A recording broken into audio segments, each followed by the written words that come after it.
পরিণীতা সিরিয়ালের আগামী পর্বের আপডেট। মায়ের বিপক্ষে গিয়ে জেল থেকে পারুলকে বের করার প্রতিশ্রুতি দিল রায়ান। পারুলকে মনে সাহস দিয়ে পড়ার বই পৌঁছে দিল তার কাছে।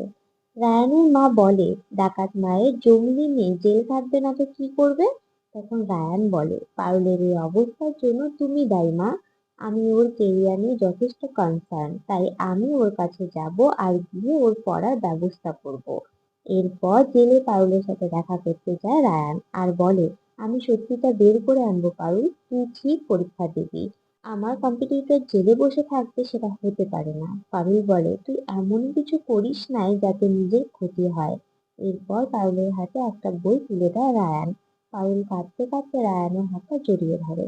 তো বন্ধুরা, তোমাদের কি মনে হচ্ছে, রায়ান কি পারবে পারুলকে নির্দোষ প্রমাণ করতে? কমেন্ট করে জানাও। ভিডিওটি ভালো লেগে থাকলে লাইক কমেন্ট করে শেয়ার করে দিও।